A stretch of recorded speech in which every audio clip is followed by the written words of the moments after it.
But one group that I want to talk about is the linebackers, because this is just an interesting group of young guys that you mentioned getting bigger, but also some different changes in weights. So let's get to that right now, and then we'll discuss that after I get you the information. So Abdul Carter made a big jump as a young guy who had the room to grow, despite being 235 pounds when he got to Penn State.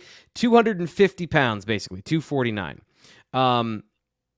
Then you have Curtis Jacobs, who last season, coming out of lifting out of this part of the year, was 227. He's now 235. He's put on more weight since the end of last season. And then finally, the young guy, Tony Rojas. His first time through the winter workouts as an early enrollee, 214 pounds. Generally, most of the linebackers got bigger. Some guys got smaller. I think there's some other stuff going on there. But last year, the linebackers got a little bit smaller. This year, they're getting bigger. Is that intentional? Because to me, I see this as more intentional than the offensive line. Yeah, I think, again, it just goes back to when you look at Abdul Carter, he's a guy that we talked about on last Friday's show, T. Frank, had a weight room in his living room, in his family home. I mean, he is a guy who was always going to put more weight on. There was a reason that at one point, way back when, there was wonders if he would grow into a defensive end. I don't think that's going to happen, but... Well, he's 250. He's there. He's bigger than Adisa Isaac. Right. I mean, when you look at his frame, certainly... he carries 250 a lot better than I carry 200. There's no doubt about that. So that's not saying much, of course. But, when you look 200? Yeah, a little bit over, believe it or not, unfortunately. I need to lose some weight then. But when you look at, T. Frank, when you look at, the linebackers there, I think there was some intentional changes being made here, some plans being made to have these guys on the field more. It goes back to our running back conversation. Yeah. And you've talked about this a lot. Penn State was at its best defensively, and I'm not saying they're the only two linebackers that are going to play, and you're going to cast Tyler Elston and Kobe King and Keon Wiley and anybody else to the side. But at the same time, Penn State was at its best last year when those two guys were on the field often together. And so I think some of this weight change has to do with the ability for them to be able to play the positions they need to play to make that a reality. So I think that's something to keep in mind in that conversation. But when you talk about the defensive line, I was kind of taken aback by that a little bit, the numbers there, because there's one guy over 300 pounds right now, and it's Caleb Artis. And he obviously did not play last year for Penn State. So the question just becomes, where does your run-stopping defensive tackles come from? Or, a theory too, do you still need 300-pound, 315, 325-pound defensive tackles to stop the run in the Big Ten? We're going to see. Because obviously Penn State is at a point now, T. Frank, where they can't magically make somebody 315, 325 pounds. Just not going to happen.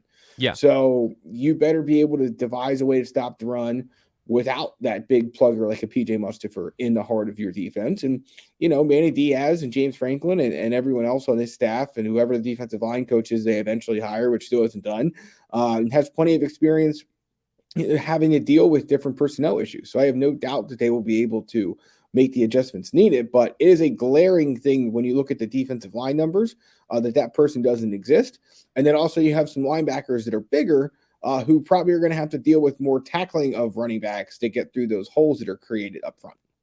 Yeah, I struggle with this because the goal should be to be as big and as physical as possible while being as athletic as possible. And they have unique talents up front. Zane Durant is a unique talent. Right. I still, from our conversation on Friday, I think Jordan Vandenberg can be a guy that is a run disruptor. But you always want to have a guy who is 6'3", 315 pounds with 34-inch arms. You want to have that. They don't have that on the roster. Caleb Artis is the one guy that has that size, but does he have that game? And in Manny Diaz's defense specifically, they don't play, reviewing some of the film this year, they don't play 1-tech, 3 technique. They last season, what they did is they for the most part, from what I observed, it was more left and right. So you cycle in guys based on who's on the depth chart. So he's done this in the past as well, where you don't have a guy of that size because his defense is so much about speed. It's so much about being in the right gap and being aggressive and being athletic. But the goal is always to have a guy that does that at 310 pounds to 315 pounds. You just you need to recruit that. And that's the offensive line, the defensive line. You see the difference so far. A couple quick things, and I want to get to something that was on your mind that you brought up that I forgot to put on the rundown. James says, late to the party. I see Major General T. Frank Carr back up for his campaign. I need to get an old-timey Civil War hat. I need to get a Union hat. Because it does, like the lumberjack vibe is going on strong. So if we're pivoting to Civil War General, I'm all for it. I just need to have the right gear for it. And Michael, who, if you can't see on his thumbnail, has a beard that looks like my beard's father, says appreciation donation for Steven and for the beard. The beard is the most popular thing on the show. And that's going to be the thing that's going to be its downfall, Greg, is that it's taking away from me. The beard cannot be bigger than me. Literally, it's growing out of my face. So we might have to do something about that, but we'll see. Like it's here until it gets too hot. Last thing I want to get to, I'm going to circle back to the linebackers, because you mentioned this, and you probably put a bow on this, but just when something gets stuck in my brain, I just want to make sure I say it out loud. Curtis Jacobs being 235 pounds. I went back and I looked at some of the decisions that came out of spring practice or winter conditioning last year. And talking to him here on the BWI Daily Edition, he talked about how size is not relevant once you're a certain level of athlete. Everyone needs to be able to run, and basically he's big enough was the conversation. What's the change now? I'd love to know that conversation. Is that something, again, for Manny Diaz, or is it positionally where is Penn State going to use Abdul Carter more at the mic? At 249 pounds, he's getting bigger anyway. But as a senior, Curtis Jacobs, that's a decision. That's the way it looks to me. So is that more to shift those guys to the box? It certainly provides versatility. And I think last year playing both positions, that could not have been easy for Curtis. Right. So now that take one thing off his plate, make him physical enough to play in the box where he doesn't have to think about how to win that way. And I think that to me says more position versatility, but that knock-on effect is Carter going to the mic. Like, I just keep looking at that, and I just keep thinking Carter's going to play more Mike this year. Like you said, doesn't mean that that Tyler Elsdon and Kobe King are out of the picture. It just means that you're going to see more guys mixing into in positionally than we saw before. So I think that is a big indicator for me coming out of this. That's the number one thing I've been thinking about, other than what I wrote about with the class of 2022, and they're all just crazy athletes. Like, it's crazy what they've been able to do.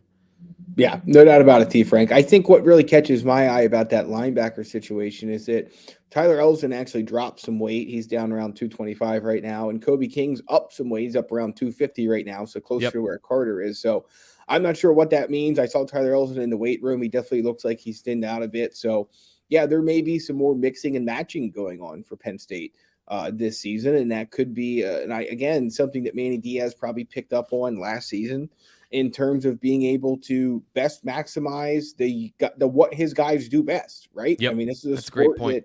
That at the end of the day, your job as a coach is to get your strengths on the field as much as possible. And it doesn't matter how you do it or what combinations you need to use to do it. You just need to do it. And so for Penn State at this linebacker spot, I think we're going to see some different things in 2023 than what we saw in 2022. And that's the benefit of having a year-over-year coordinator. When you're not moving coordinators out or position coaches out for the most part year after year, you're able to do some things and see some things and build on some things that you just can't possibly do if you're changing systems and coordinators and whatever, everything else frequently. It's also about Manny Diaz going through the Big Ten as well, not just knowing his players, but reacting to a new conference and to the style of play. And did he learn and grow himself? And I think that's a part of it too, but specifically he talked a lot about matchups last year and playing different groupings based on matchups. And if he learned some lessons there about what to expect, then is this a product of it? I'm bursting with questions to ask people that they definitely aren't going to answer, and they don't want to tell me because that's part of their secret sauce about what they're going to do next year.